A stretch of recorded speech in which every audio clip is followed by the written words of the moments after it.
Welcome back to the League 2 roundup. Yes, I know it's been a little while. Things have been getting in the way of me getting some of these roundups out, but we are back, and it felt like Boxing Day was the perfect time to bring this review and roundup show back because, well, there were a lot of big games on Boxing Day, and it almost seems like the results have turned League 2 on its head a little bit. We're at a very intriguing point in the season, heading towards the new year, heading towards January, where teams can make some additions. And do let me know if you want some January related content on the channel. I'm more than happy to oblige with that. Without further ado though, let's get straight into the games from the weekend. We've got a lot to cover, but before we do that, please do consider following the new page that I'm part of across various platforms. It's called Headers and Volleys. Hopefully I've put on the screen the relevant places: YouTube, TikTok, X. All our accounts should be on the screen now, so if you guys could go and follow those, it'd be much appreciated. Yeah, it's me and some other lads, and it's all football related trivia content at the moment. There is some EFL trivia on there, as well as just general football trivia, so hopefully you guys will enjoy them. And yeah, let's get into these games. But as I say, lots to talk about in this one, and also do keep your eye out on the page. Hopefully another video coming in the next week or so on a certain team that we're going to talk about today that are doing really well in League 2, but I'm sure you can guess who that is, but we'll get that video out hopefully very soon.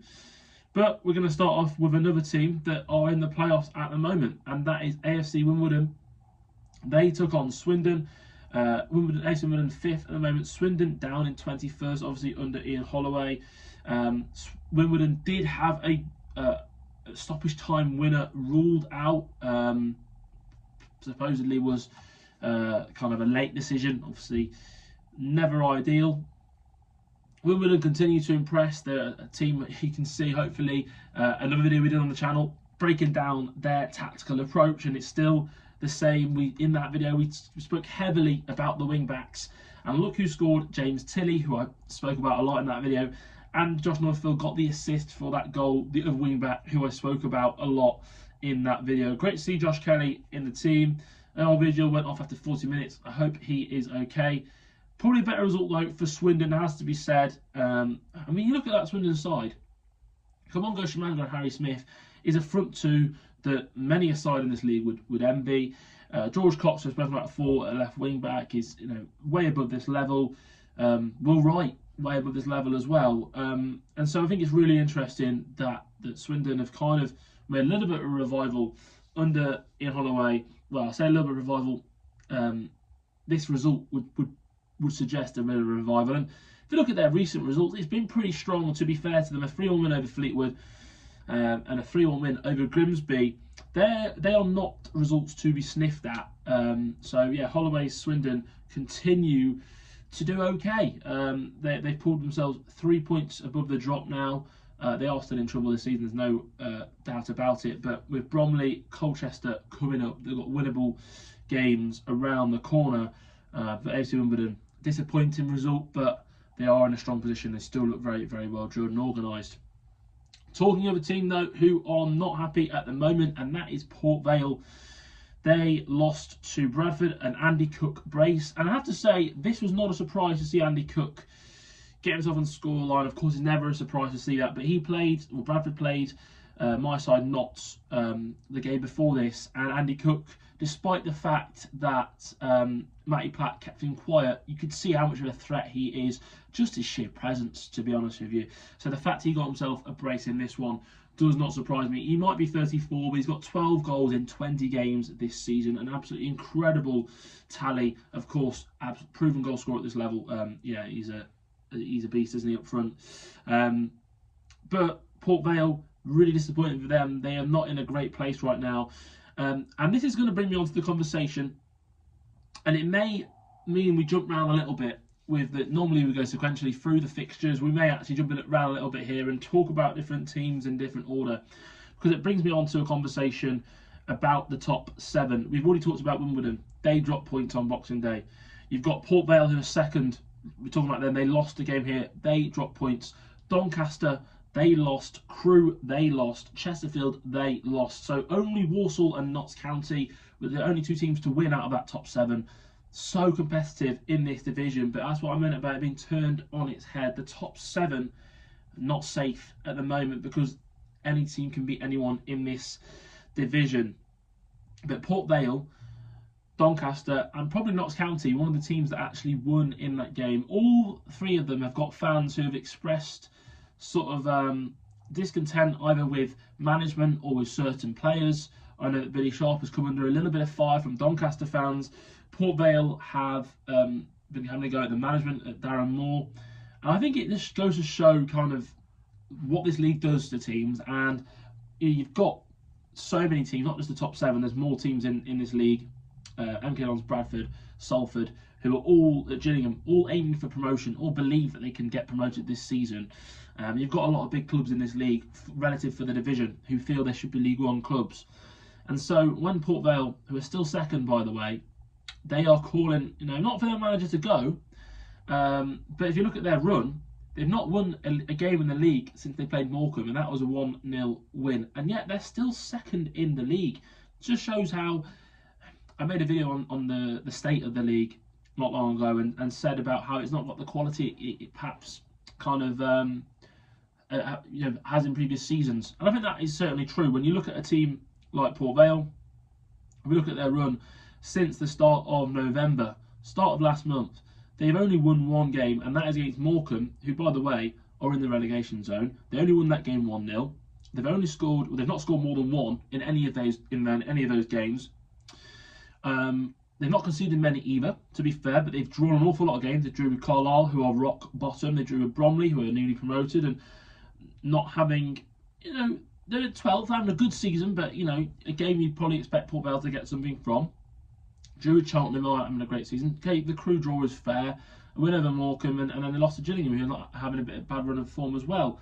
But yeah, there are so many teams in this division, fans of teams who would do anything to swap the league position with Port Vale. So it just goes to show that there are plenty of teams where the fans aren't happy, even though looking from the outside, looking in, they're doing well, but you can understand why the fans are disappointed with the current run of form they're on. But you have to say they've got more points than all teams in this division bar 1. So whilst it's disappointing for them, they're still having a good season because they're second. But the questions are, will they be able to maintain this sort of run?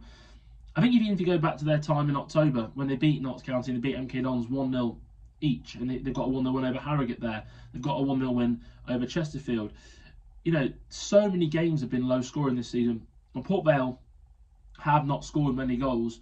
In fact, only Crewe have scored fewer than them in the top 7, but they haven't conceded many either. So all of their games are low scoring, and we're kind of seeing the result of that at the moment. It doesn't mean this league is wide open, and if they continue with the form they're in, they may drop out of the top 3 and even the playoffs. I mean, Bradford, who they beat, they lost to, are only 6 points behind them now. So you can kind of look at that top 7, and we will continue to talk about the top 7. We'll come back to Bromley and we'll come back to Carlisle. We're going to jump ahead to Cheltenham against Crewe, which was again, a huge result for Cheltenham, who have had a mixed season, let's put it that way. The 14th, newly relegated side. I think I had them around that in my predictions, to be fair. Joel Colwell, by the way, not the first time this season he's put in kind of a man of the match performance. It happened very, very early on in the season. He's been kind of been through a little drought, but he did get a brace in the FA Cup, as we can see. And then early on in the season, he put in a really good performance as well. So he is certainly, he got a brace on the opening day. So it's not his first brace of the season, it's his 3rd brace of the season, which is pretty impressive for a young attacking midfielder. But as for Crewe, disappointing result. They've been doing really well. They're in a really good position.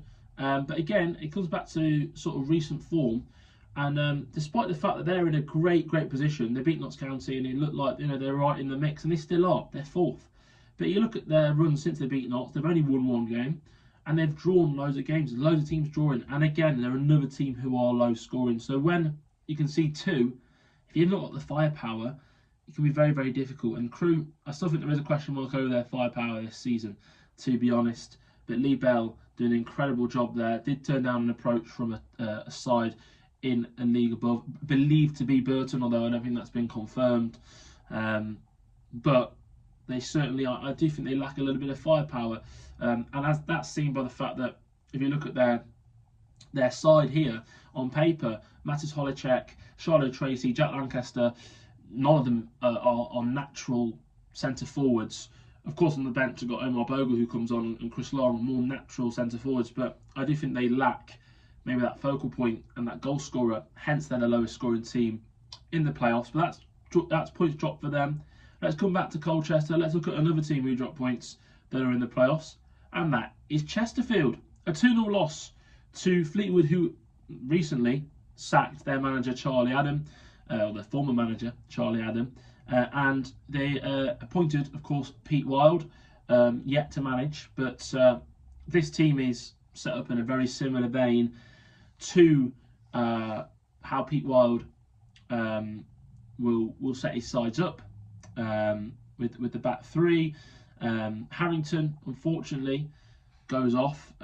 For me, the most underrated goalkeeper in this division. I've said that many a time. The sort of the Charlie Adam situation, interesting, because I made a video again on the channel about Fleetwood and about why I was kind of hopeful of their chances this season, and it's kind of that's gone by the wayside if we're going to be honest about it. But I think Pete Wild has got a lot of good things to work with here. He's got a very good side to work with, and that shows by the fact they beat Chesterfield, who have been, you know, a very good side this season and look like one of the better teams in this division. But again, Chesterfield is a strange one because they've got a couple of injuries up front. The squad is looking a little bit thin all of a sudden. If you look at who came off the bench, that's no disrespect to Cook and to Elliott, even to Hobson, who obviously they've recalled, Horton as well. But and they've got Jessup on the bench as well. That is a very thin squad, and I think it just shows how quickly things can change in this division. I think the last video we were probably waxing lyrical about how good Chesterfield's options are. But some injuries have meant that they're kind of threadbare now. I mean, Kane Drummond, I think he's got an absolutely massive future, but he's leading the line for them. And when you've had Paddy Madden and Will Grigg lead the line for you this season, there's a massive drop-off in experience level there to Kane Drummond, who no doubt has got bags of ability. It's a great result for Fleetwood. It's really positive. It gets them a little bit of momentum for Pete Wild to carry them forwards. For Chesterfield, I think given the state of the squad at the moment and the injuries they've got and the players missing, I don't think it's actually in the world that Tom Naylor's back into that back four, which they need to get him out of that back four. I think it's going to be a big January for Chesterfield. But I'll tell you what, despite the fact they've got loads of injuries, you look at that starting 11, there's not that many teams that would compete with that starting 11. Fleetwood clearly would. But it's a strong starting 11, despite the fact that they're threadbare. So that is testament to how strong their squad is, that they can still get through somewhat of an injury crisis. But yeah, I don't think Chesterfield would lose too much sleep over it, but a great result for Fleetwood. And then we move on to the two sides in the playoffs. Sorry, we haven't covered Doncaster, of course, but we can move on to the two sides of the playoffs that did win. We'll start with Notts County. They beat MK Dons. Really good second half performance.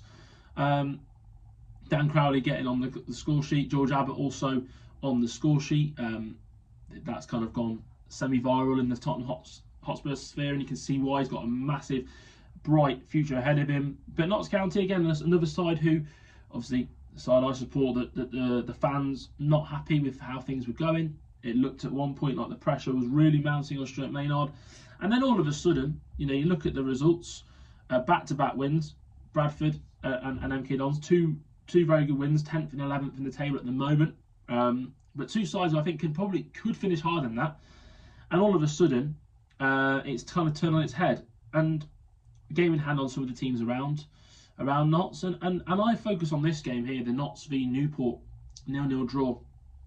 That for me at the time felt like a poor result. And again, that's no slight on Newport, but they are down in 18th. I think they're going to struggle this season. I've said that all season. And at home, that's a game you should be winning if you're going for promotion. Had Notts won that game, they would now be in the top three. And they would have a game in hand on the two sides directly above and directly the side directly above and directly below them. So for me, the position the Notts are in, again, another side who have been unlucky with injuries. It's very strong. I don't want to talk too much about Notts here, but I think it's good to see the wing backs on the natural sides. Nick Cerula is growing and getting better game by game. Sam Austin, playing as a wing back, still putting in 100% effort, and is a player that you can't not like. But Dan Crowley getting in amongst the goals as well, in a more advanced role, gets those crucial goal contributions, and it looked like the goals are starting to leak again for Notts, but all of a sudden we've got back-to-back clean sheets and we're in a really strong position. The same can't be said for MK Dons. 3 losses on the trot. That wasn't in the script. Scott Lindsay came in, had an incredible impact, and they were rising up the table. I think even the last video we were talking about how they got to be shoo-ins for promotion now, and I still think they'll get promoted. I do. They've got games in hand on the teams around them. They've had 3 losses, yes. The Newport one was crazy and an awful result, to be honest with you. And the other 2 losses at home aren't great, but they're against sides that have got good structure. And sometimes when you're a possession-based team, you can struggle against sides that have got good structure. But it is a worry. It is a worry. I'm not going to lie. But I do back Scott Lindsay to turn it round. But yeah, definitely was not in the script, and didn't see 3 losses coming in a row coming for them this season. But just goes to show how unrelenting this period can be for teams. But yeah, MK Dons certainly a side to kind of consider as not in the script at all. But I mean, you look at that team, look how much talent and quality they've got. I don't think it'll be long before they turn it back round, but worrying signs for them, I suppose. But they didn't look bad first half, but second half, Notts kind of turned the tempo up a little bit, and that was that really. And then the final team in the playoffs before we go on to the other games, Walsall and Doncaster. They played each other. Walsall, what can you say about them? I mean, just what a season for them. I know I say it every time I talk about them, but I predicted them to do well this season. But was told kind of in no certain terms by Walsall fans, we haven't got the firepower to do well. A lot of people raised eyebrows at that prediction. It wasn't even that high. I think I had them like 9th. I might have had them flirting with the playoffs. I certainly didn't have them first. I think in some of my drafts I had them sneaking into the playoffs because I really like the squad. I really like the makeup of the team, and I've spoken about it before. The balance of this side, the midfield 3 is so crucial for me. And what's been so good about Walsall is how settled the team has been. I don't want to say they've been lucky because I don't want to downplay anything they've done, because Matt Sadler's doing an incredible job. The only luck they've had is with injuries. They've not. I mean, you look at that team there. That's not changed. That team has not changed pretty much all season. You've got the wing backs that have been there. Your back 3's been settled. Your midfield 3 have been incredibly complementary of each other and have stayed together. The interesting thing will come in January when I think this man Nathan Lowe, who's been huge for them, and when I made the prediction that for them to do well and was told they had no firepower, they hadn't signed this man yet. 11 goals in 19 games for a 19-year-old is superb, and you can see why Stoke are going to recall him probably. They're in a spot above themselves, and may loan him to League One, but I think, to be honest with you, they'll probably get him in and around their squad because they're not in a great position. So that will hurt them. So it'll be interesting to see what happens then. Albert Adoma has been an incredible signing, very canny signing, but he's been thriving on making bit part appearances. He's played 19 games, but if you look at his minutes, he's only played 400 minutes this season. He's only started 1 game, so I do think they'll have to bring another striker in because he's a great player to bring off the bench, but he can't lead the line for a full 90. He's great for the last 10, 20. He's been fantastic for that, actually. Possibly one of the signings of the season for the role he plays, but I don't think you want him to be starting many games at all this season, so that's going to be interesting. But they've already built a huge buffer. They're already 11 points clear of 4th place. They've got a game in hand on some of the other teams, or 2 teams directly below them as well. They're flying. They're absolutely flying, and I can't say enough good things about Walsall. Doncaster, they aren't too happy with Billy Sharp from what I've read online.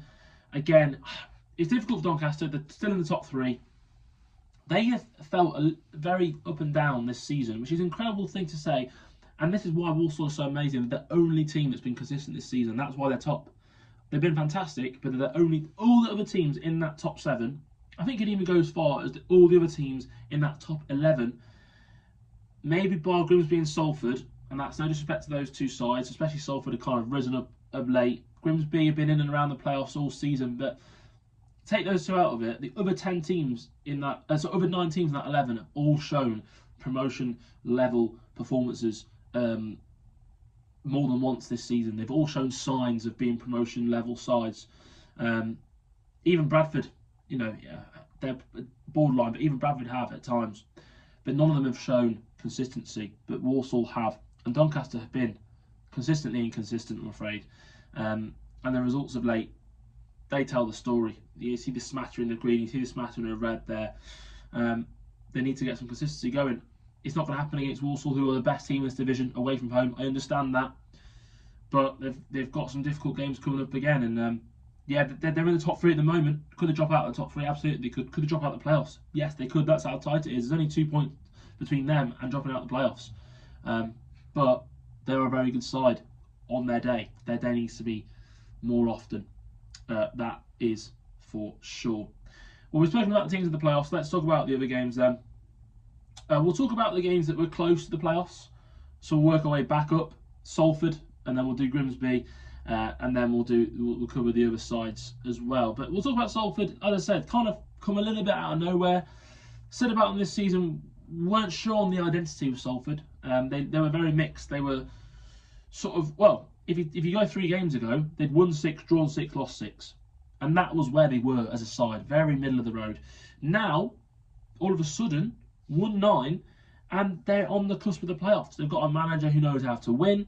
They've got so much quality, individual quality in their team. He wasn't sure what the identity was going forward, but now we've seen a little bit more of a bit more craftiness. You know, Cole Robinson knows how to win football games. He's done it plenty of times in his career. And if we look at that run, not only is it super impressive in terms of wins, but look at goals conceded. They've only conceded 2 in the league, 2 in all competitions, in fact, in the last 7. Incredible run, 3 clean sheets on the spin, and they're not beating. Beating Notts County in the playoffs, and then they're beating 2 sides that are lower down the table. Fair enough. And Barrow, who we're talking about now, we've said it all season. They're going to level out. They're going to drop back down the table. Had a great start with some very favourable fixtures, but once the season gets going, they'll drop down the table. That's exactly what's happened. But we didn't predict Salford to rise up the table like they have, and I have to say, fair play. It's kind of come out of nowhere a little bit. They were kind of stagnant and sort of average. They've got a really, really nice run in the next 2 games. Yes, it's congestion over New Year, but they've got Morecambe, who are in the relegation zone, and you've got Harrogate, who are down there. That's the 2 winnable games, if we're going to be honest. And they've obviously got that massive tie in the FA Cup, which, given how Man City are going, they might fancy themselves to turn up and cause an FA Cup upset, a cup set, if you like. But talking purely about the league, it's really impressed. And the goals conceded is across the season. Only Crewe, Wimbledon have conceded fewer than them. So they've got a great base, solid base. And as we said about their individual quality, it's great to see Matty Young in goal, by the way. He's come into the side, and he was someone I spoke about at the start of the season. Such a good goalkeeper. One of the brightest young goalkeepers in the country. He's finally got his place in this Salford team. I hope he keeps it. Sensational young goalkeeper. Was at Darlington. He's played for England youth sides extensively. Such a good young goalkeeper. Keeping clean sheets. Negru's been fantastic. Also another loanee. But look at the quality they've got in the team. Look at the goal scorers. Luke Garbett and Tyrese Forner have played the majority of their career at a much higher level. Cole Stockson's leading the line. Salma Ashley picked out as a player to watch this season. Haji Mnoga at right wing back is a great player. Akib Adelakan came off the bench, and he was fantastic for Doncaster last season. The form player in the EFL last season at the end. Killian Kouassi, who again another loanee who's shown flashes before. They've got a lot of quality in this team. Of course, likes of Ben Woodburn not in the squad at the moment, but again they've got so much talent, and good to see them in a good place. But Barrow, not much to say on them other than the fact that we saw this coming. Stephen Clements needs to turn it round, because the run of form is that win against Fleetwood might have bought him a bit of time, but the run of form is poor. But we kind of saw this coming from Barrow, and let's not pretend we didn't, because we've been saying it for all season. They're going to level out, and that's exactly what seems to be happening. Grimsby, I tell you what about Grimsby, I've probably not given them enough credit this season. They always feel like a side, and Jaden Luca, by the way, two assists for the teenager, was at Woking last season, and there were high hopes for him, and it's good to see him come into his own. But with Grimsby, they're a side who have been in and around it all season, and have gone under the radar. I've got to be honest, because look at the results, and this is exactly why they've gone under the radar. So they beat Accrington, they beat Morecambe, should win those games. Lose to Crewe, fair enough. Then lose to Swindon, and they lost to Colchester, drew with Newport. If you look at those recent results there, they're not great results for a side who are in and around the playoffs. But then they beat Harrogate, who are down there, so they can beat. It's not like they can't beat the teams. They're not a team that only beats the good sides. They do beat the teams that. So they're difficult to sum up.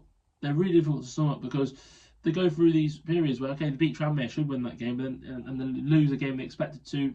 But they're kind of very inconsistent. Again, we spoke about inconsistency. And if you look at what is incredible and stands out about them is its wins and losses. They do not draw games. They played 22 games this season. They've drawn one game in 22 games. That is uncanny. And I do think that perhaps they're a little bit above where they should be. I haven't looked at the XG table, so this will be a live reaction, but I wonder if you look at the XG table where they would be. And yeah, tells you a story. They're 11 places higher than they should be, which is incredible to see that there. Walsall top, as they should be, and to be expected. Like I said, the likes of Doncaster, Wimbledon, Notts, they've shown great ability this season. So they could be in and around those positions as well. But yeah, and I think the other thing that sticks out for Grimsby, -4 goal difference. Kind of tells you a story of goal difference can be really useful to indicate how sides are. I mean, they've got the worst goal difference all the way down to 16th. All the teams, in fact, 17th. Only teams in 18th and below have got a worse goal difference than Grimsby. So it kind of tells you a little story there that maybe they're doing better than they should be. But, fair play to them, riding the wave. Svan Forsen got the goal off the bench. He's been a disappointment, I'm going to be honest. Should have been their X factor this season. Hasn't really lived up to it, but got a goal. Maybe this could be the start of something for him. But a good result against a Harrogate side who all of a sudden sucked back into the struggle. Looked at one point like they were going to be okay this season, but if you look at their recent run, 5 games on the spin, they've lost 5 in a row.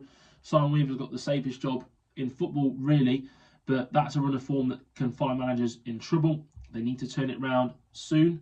They've got 3 games in a row, 4 games actually, including Cheltenham, which you'd fancy them to get points from some of them. They need to. The lack of firepower is the concern. Abraham Odoe, of course, left in the summer. Haven't really replaced him.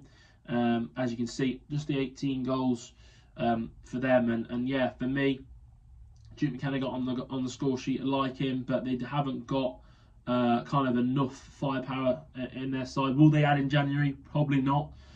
So yeah, Harrogate, you've got to worry about them. You have got to worry. 5 losses on the spin. They've lost more games than any other side in this league. So they're a side you've got to worry about in this League 2 relegation picture. Colchester, impressive. The Cowleys have certainly turned it round. Look at their run of form. So much better. So much better. Haven't lost since the 2nd of November. And that loss, obviously in the FA Cup, but the loss before that, they haven't lost in the league since November. Start of November. And around that time, you were worried about them. This could be the end of their run as Colchester manager. The expectations are high there. They're still only 15th for all this good run. They've drawn an awful lot of games. They've drawn 11 out of their 21 games. No side in the league has drawn more. No side's even hit double figures other than Colchester. So the complete antithesis of Grimsby, who have barely drawn a game. But we look at the goals against Column. Super impressive. In all competitions, they've not conceded for over a month now, which is just superb, isn't it?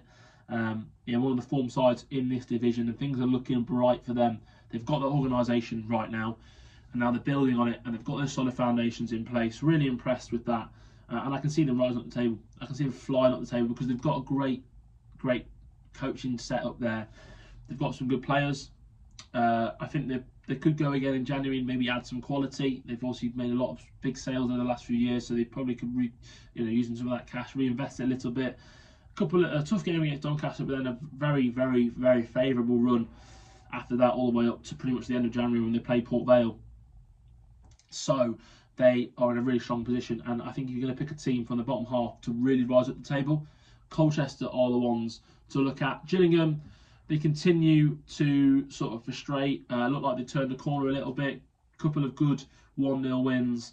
A surprising 2-2 draw with Cheltenham. Massive surprise.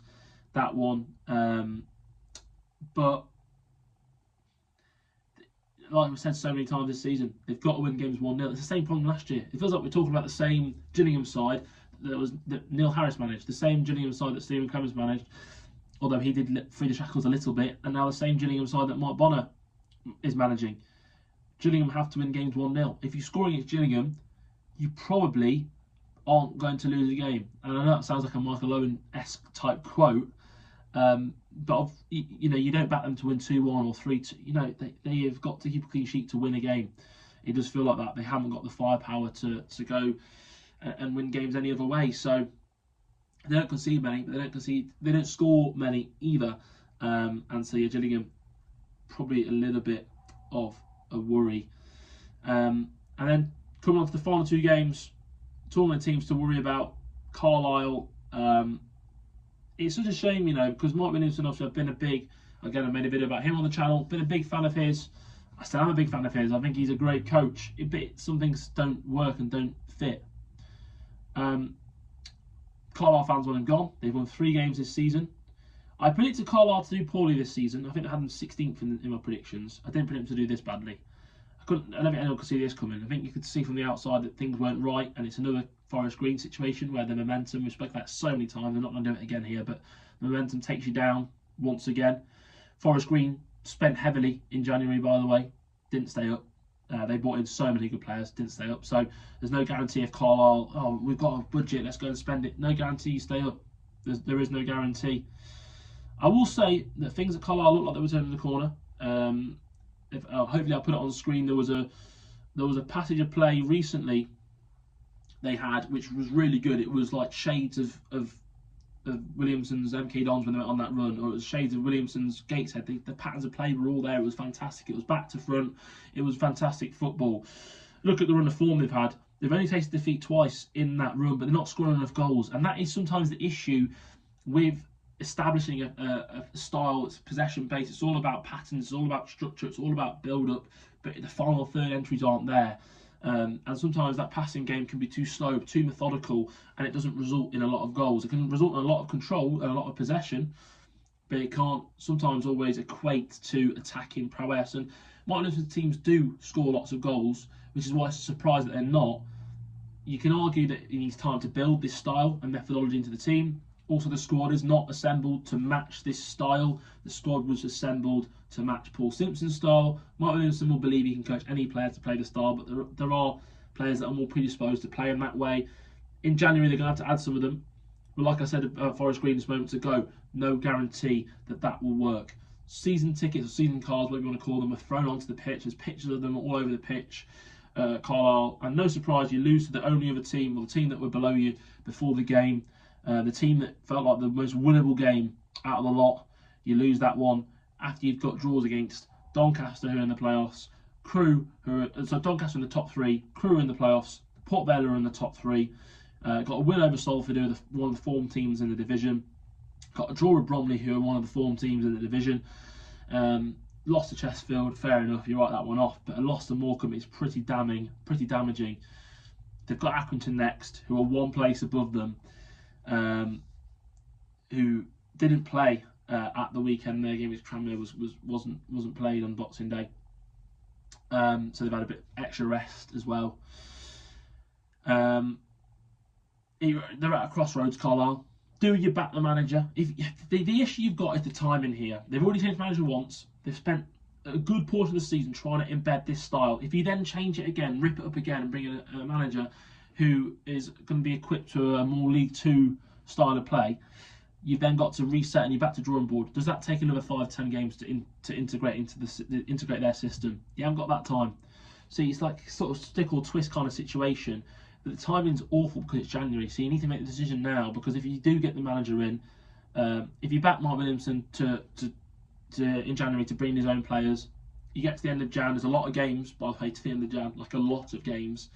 By the 8th of Feb, you're almost looking at double figures of games. Say you've not won many there and you're adrift, you get rid of him and you bring in someone. Well, you've just assembled a possession-based squad now, and you're back to the same situation but reversed. It's such a difficult position. I don't envy the Carlisle ownership one little bit. You know, it's not a good position to be in. The saving grace they've got a game in hand over Morecambe, but they haven't got a game in hand over Accrington, who they do play. That feels like a must-win for Carlisle and for Mike Williamson. But even then, if they lose it, like I said, the timing. If it was a month ago, the decision's easy. But because it's January, you've got to either twist and get a new manager in who maybe suits the setup. But it's almost worse if you get a manager now who suits the current squad, because maybe you had targets lined up for January for Mike Williamson's style, and also the new manager may want to bring in players, but also he's got a squad there that already suits him. So it's such a difficult one. For Morecambe, though, huge result.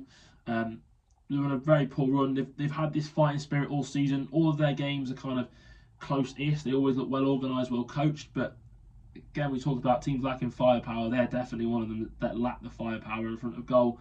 But they had enough to get a result here. Of course, a goal from Gwyn Edwards, who we picked out as the star man at the start of the season.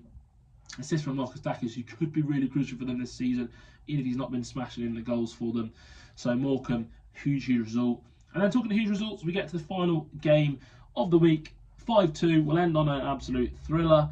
I mean, what a game. Bromley, by the way, you know, one of the form teams in this division. I mean, Andy Woodman, take a bow. I know Northampton were heavily rumoured with him. I know they've gone with Kevin Nolan now. If we just go up to 12, they're in 12th now, Bromley, top half for a newly promoted team. It looked like at one point, I was saying it, they came up, had a good first couple of games, and then they fell apart, it felt like. But they persevered, they stuck with it, maybe took some time to adjust. Now they have. They're on a roll. Okay, 5-2 is not characteristic of them at all, although they were involved, of course, in a couple of thrillers this season, the 4-3 against Rochdale, the 4-2 loss against Notts, but it doesn't happen all that often. Normally it's nip and tuck type of games for Bromley. But Andy Woodman's side, incredible run of form. They're not conceding many, not scoring loads other than the 5 in that one game, but they've been absolutely brilliant, and I think they're a testament to how good the team step up for the National League are. I mean, 12th and 6th, it's pretty good advert for the National League, I tell you that. Newport, yeah, they're struggling. We predicted it. The run of form was actually pretty decent. A 6-3 win and a 5-2 loss in a matter of days is kind of crazy for Newport, especially considering in the 4 games before that, they drew 3 of them 0-0. That's why you can't ever predict anything in League 2. It's futile trying to predict anything because you can never call it. Who would have seen that amount of goals coming?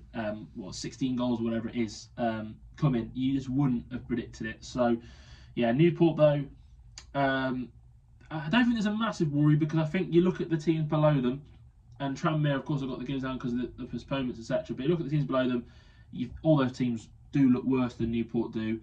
Although they've got a horrible game coming up, Walsall away, and then Wimbledon's not an easy game. But then they've got back-to-back must-win games, Morecambe and Accrington. So there's a big period coming up for them.